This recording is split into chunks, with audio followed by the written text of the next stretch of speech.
Russia, the largest country in the world by land. The country with the 11th largest economy in the world.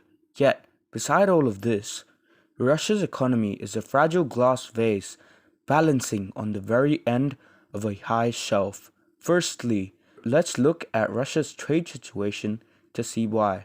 Russia's major exports are crude petroleum, refined petroleum, petroleum gas, coal, gold, natural gases, and other natural resources, making up 57.9% of Russia's exports.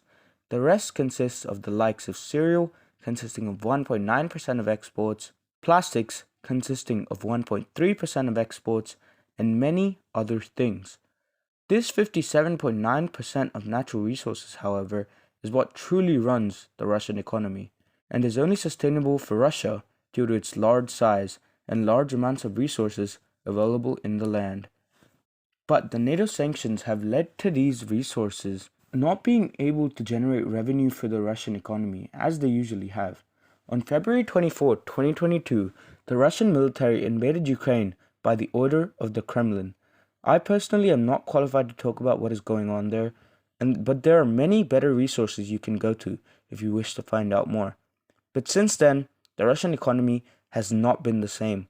More than 1 year into this, Russia has faced sanctions, leading them to be unable to sell a large portion of their exports to some of their biggest trade partners, such as the USA, the UK, the Netherlands, Germany, and numerous others. However, it is noticeable to mention that countries such as India, China, and Turkey continue to buy Russian oil, even buying more Russian oil than they did before, as it is now at a cheaper price, still helping to keep the fossil fuel sector afloat in Russia. However, invading a country is still not cheap. It costs a lot to feed the troops, keep the machinery running, administer the siege territory, and basically fight the war.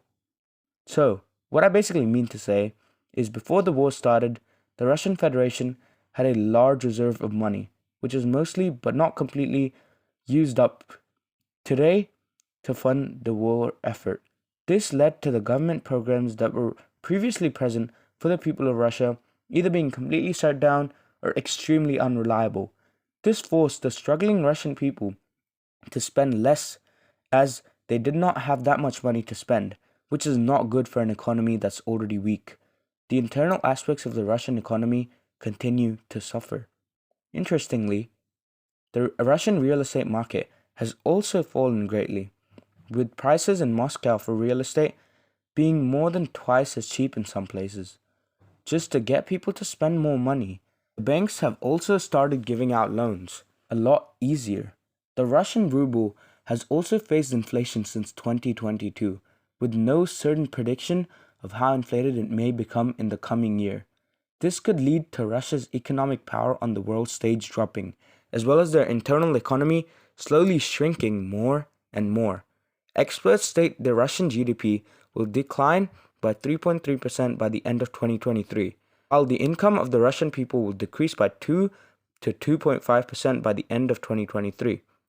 However, the long-term effect is said to be much, much worse. Ultimately, the exact path of the Russian economy is uncertain.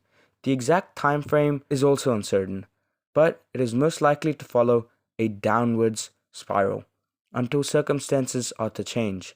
For example, reduced sanctions on Russia or a turn of events in Ukraine could very well change the circumstances for the Russian economy. If you wish to learn more, there are many other great sources out there to teach you, such as great sources about the inner workings of the economy or about the Russian Ukrainian War. Such are available on YouTube. That's all for today, and have a great day.